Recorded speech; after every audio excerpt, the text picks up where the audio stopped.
घटा के संग संग ओ साथी चल मुझे लेके साथ चल तू নামো না যাও নানান রকম ভাবে এক্সপিডিশন চলছে। আরে এতদিন বলে তুলিনি তো, অফিস গিয়েছি, কালকের থেকে শুরু হয়েছে।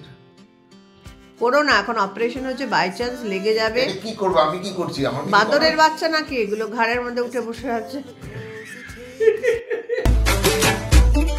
उड़ी उड़ी जाए उड़ी उड़ी जाए दिल की पतंग देखो। দিব্যেন্দুর অপারেশনের পর অল্প অল্প করে 2 ঘন্টা পর পর খেতে বলেছে, তাই অল্প খিচুড়ি, অল্প তরকারি, ডালিয়ার খিচুড়ি, একটা আপেল, একটা অরেঞ্জ আর একটু মাছ দিয়েছে।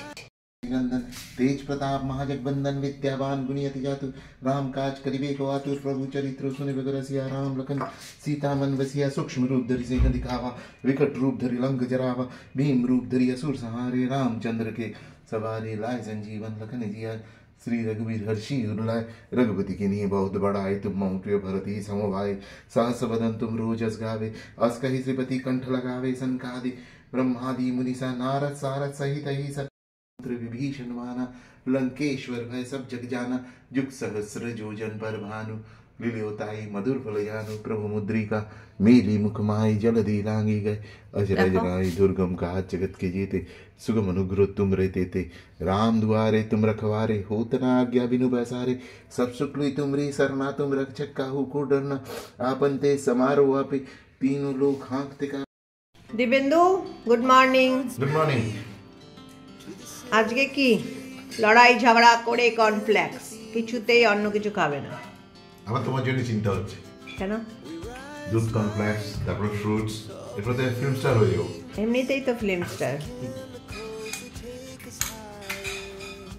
কাকে দিলে, আমাকে না জনতাকে? অফিস করতে বসে বসে অসুবিধা হচ্ছে না? না, অনেকদিকে মনটা অন্যদিকে থাকে না। হ্যাঁ, বাচ্চার কথাটা খুব একটা মনে হয় না। ব্যথা হচ্ছে? ব্যথার ওষুধ খেতে হচ্ছে? কালকে খাইনি, ঠিক আছে, মাঝখানে হয়েছিল। ঠিক আছে, চলো দিব্যেন্দু খাক, পরে আসছি আবার। আমি তো মেকআপ করি না, জাস্ট লিপস্টিক লাগাই ব্যাস, আর ক্রিম লাগাই, কোল্ড ক্রিম লাগিয়েছি নিভিয়া, আর কিছু সাজি না আমি, ব্যাস আমার সাজ এখানেই শেষ।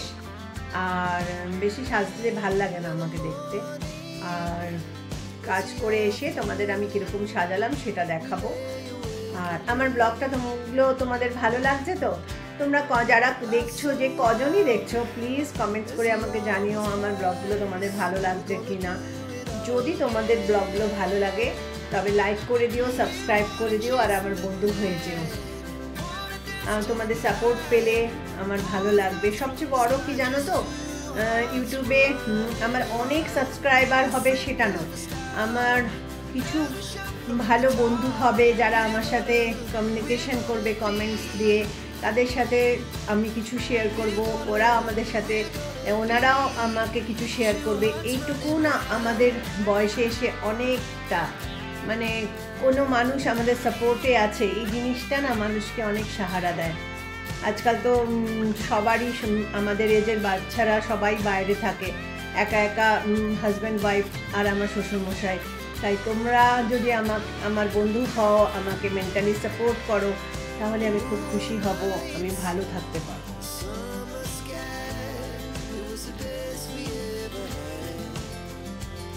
ইনড্রাইভারে আমি গাড়ি বুক করেছি, আসতে দেরি আছে, সেই সময় তোমাদের ভিডিও করে দেখালাম। আমার সাজ হয়ে গেছে, এই সালোয়ার কামিজটা পরেছি, একটা সোয়েটার পরেছি, আর হালকা লিপস্টিক, আর কিছুই নয়। মেকআপ করতে যাচ্ছি ব্যাগ ট্যাগ নিয়ে, ঠান্ডা ভীষণ পড়েছে। চলো বাই এখনকার মতো।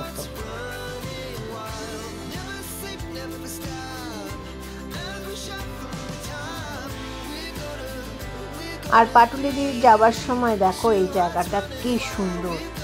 যারা কলকাতায় থাকো তারা সবাই জানো, আর যারা কলকাতার বাইরে থাকো তারা দেখে নাও পাটুলির এই রাস্তাটা কি সুন্দর।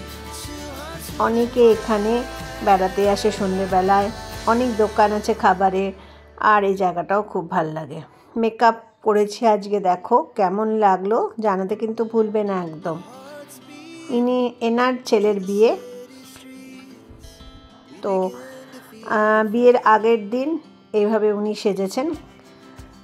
কালকে মানে হচ্ছে 17 তারিখ বিয়ে, তো আজকে এরকম সেজেছেন। ওনাদের পুজো আছে আজকে, বা অন্যান্য অনুষ্ঠান যেগুলো আছে সেগুলোর জন্য সেজেছেন। আর এর আগের দিন 8 তারিখে গিয়ে আমি সাজটা সাজিয়েছিলাম, তোমাদের আগে শেয়ার করেছি। কাজ হয়ে গেছে, বাড়ি চলে এসেছি। কেমন সাজানো হয়েছে সেটা বলবে। আর সবার ফটো তো নেওয়া যায় না, কারণ সবাই রাজি হয় না ফটো দিতে। 2-3 জনের মেকআপ করেছি, তার মধ্যে একজনেরই দিলাম, কারণ অল্প বয়সী যারা থাকে বেশিরভাগ মারওয়ারি ফ্যামিলিতে ফটো মানে সোশ্যাল মিডিয়াতে দেওয়াটা পছন্দ করে না। তো সেই জন্য একটাই ফটো দিলাম, তোমাদের সাথে শেয়ার করলাম। আর একটা কথা শেয়ার করো, মনের কথা। রোজই আমি একটা মনের কথা বলবো তোমাদের সাথে, আর সেটাই তোমাদের সঙ্গে এখন শেয়ার করছি। যে আমরা সেজেগুজে থাকি কেন, মানে আমাদের কোনো কাজে যাওয়ার সময় আমাদের সাজার কেন প্রয়োজন? সাজা মানে ড্রেস ঠিক করে করা, মানে তুমি দেখতে কেমন, বা তুমি খারাপ দেখতে, ভালো দেখতে, মোটা রোগা, যাই হোক না কেন, যখনই তুমি একটা সুন্দর ড্রেস পরবে সেটা দামি হতে হবে না, সেটা পরিষ্কার হতে হবে এবং ফিটিংস হতে হবে, যাতে তুমি ভালো লাগো। মানে বাড়িতে আমরা যে জামা কাপড় পরে থাকি সেটা পরে তো আমরা কাজে যেতে পারবো না। আমরা একটা ভালো ড্রেস পরে সবসময় কাজে যাবো। ভালো ড্রেস মানেই এই নয় সেটা কস্টলি নয়, সাধারণ ড্রেস সুন্দর করে ধোয়া, পরিষ্কার করে ইস্ত্রি করা, প্রেস করে নেওয়া, এটা হচ্ছে একটা ভালো ড্রেসের নমুনা। বা এরকম একটা ড্রেস পরে আমরা সবসময় যে কাজে যাব সেই কাজে আমরা ভালো মতো করে ড্রেস পরে যাব। এই কারণে আমরা যেখানে কাজ করতে যাচ্ছি সেই কাজটাকে সম্মান করার জন্য, এবং যার কাছে আমরা কাজের জন্য যাচ্ছি তাকে সম্মান জানানোর জন্য ড্রেসটাও কিন্তু কাজের একটা পার্টের মধ্যে পড়ে, তাই না? তো আমার মত এটা। তোমাদের এ ব্যাপারে কোনো মত থাকলে আমাকে জানিও। আজকের ব্লগটা এখানেই শেষ করলাম, কালকে আবার আসবো নতুন কিছু নিয়ে। আমার ব্লগগুলো যদি ভালো লেগে থাকে তবে লাইক করে দিও, সাপোর্ট করে দিও, আর তোমাদের বন্ধুদের সাথে শেয়ার করতে পারো।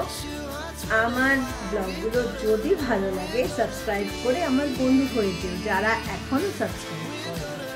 চলো টাটা।